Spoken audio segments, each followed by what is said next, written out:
This guy here is the ALLPOWERS S2000. It is a 2,000 watt portable power station with a 1,500 watt hour lithium ion battery pack in here. This is lithium ion, as I said, not lithium iron phosphate.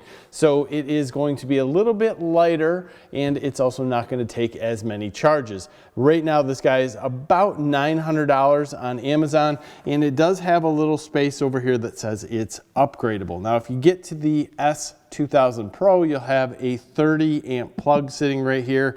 As you can see, we have a color display, which works out. We have a USB-C output here. Both are PD100s, multiple USB-A outputs. The buttons here are pretty simple. You can just push them to turn them on, push them to turn them off. And then we have our XT60, which is going to be our solar panel charging, which is going to take approximately 500 watts, which it does come with a cable, which is pretty sweet for solar panel charging. And you can also plug this into your car, charge it that way. Not a bad little system for plugs on the top, which are great. This says it is going to be a 4,000 watt surge. That's quite a surge from this, but it should hold continuous 2,000 watts. In my use, one thing I've noticed about this, while charging and while on AC power, does have a noisy fan. So while it is charging, that fan is going. While it gets warmer on AC output, that fan is a little bit louder, and you can hear this throughout the rooms in your house. It has this pitch to it that just seems to travel. So we are currently charging this unit. We are at 77%. You can see everything's talking to us, telling us what's going on. We're putting in 362-ish watts. I have everything hooked up. We're at 116 volts, and we're at 60.003 hertz, which is good. I'd like to see this at 122, 123. My shop is at about 124 for volts. Now, if I unplug this, just want to see what happens to the volts. Nothing big, it just drops down slightly. We're gonna turn on our heat gun here. This is gonna be an approximate 1,300 watt draw.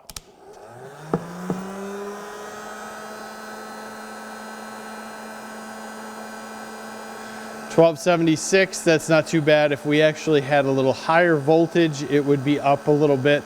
Voltage dropped to 113.9, not bad. Let's plug this back in and see if we get a voltage rise. We get a little bit of it coming back, which is not bad. Maybe a volt there, nothing big. So let's leave this unplugged at this point in time, and let's turn on a vacuum. That's the DeWalt Stealth Sonic, and it pushes us over 2,000 watts. Let's just see how long it decides to hold that, because technically this should bow out at some point and say, hey, you're over my wattage, especially for safety purposes. I'm not going to continue to run too high, but it's going to hold it. Voltage isn't bad at 113.6. At this point, I would expect it to maybe say, okay, I'm done. I'm just gonna kick on our Milwaukee vacuum, which is gonna take it way over. Voltage dropped, it started to sense everything, and boom, we overloaded the system. Totally expected. That's what it should do.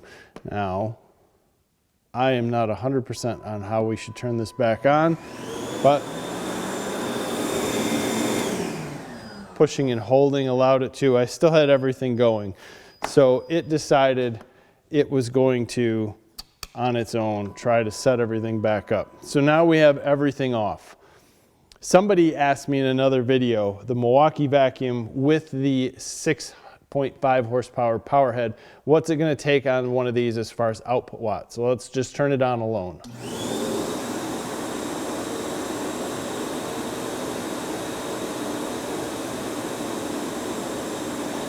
So 1,400 watts on this unit, since it's a 1,500 watt hour unit, and there is some inefficiencies, we would probably get a little less than 1 hour worth of runtime off this, running this alone. Now if I hit the heat gun again, just on medium, this should take us up to 2,000 watts. Just over. Now let's see if we can kick the heat gun up. Everything climbed, it turned off again. Wonderful, shows us an arrow or an error.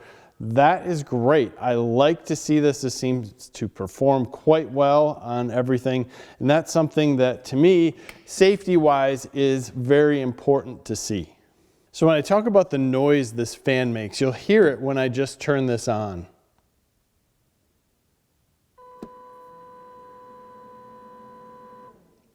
Not a big deal completely as long as this was outside, but if it was in your house running for a long period of time and that fan had to turn on and you were just watching TV with us or something, it could get a little bit annoying taking over the TV volume, or you having to crank it up or put this in an area where it doesn't really affect you as much. But let me tell you, that noise does transmit out a long ways.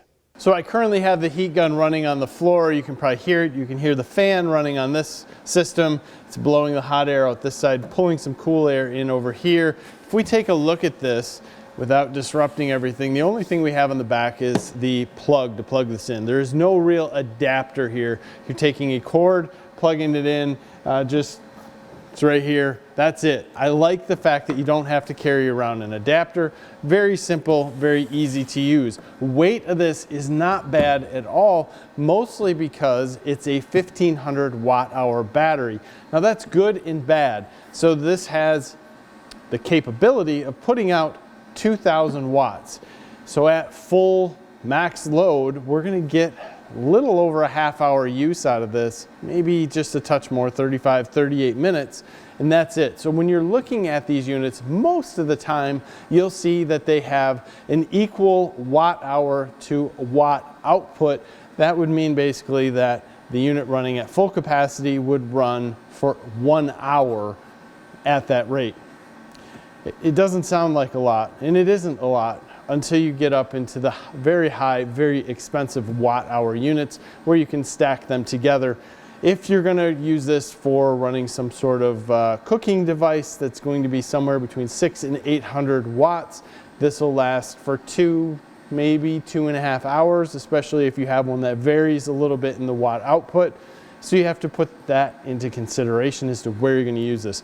12-volt side, this thing shines because it's got a lot of USB outputs. It also has a car adapter here if you're running anything like a TV off that stuff. This will last a long time running in DC mode, and that's something that is great. When you're looking at this, look at price, right?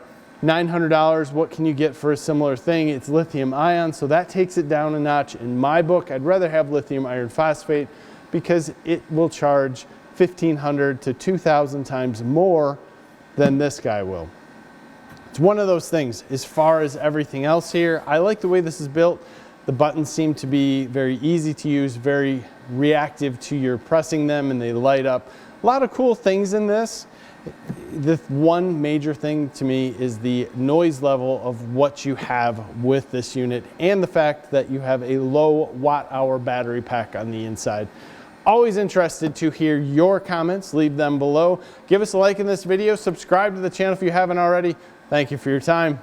Have a great day.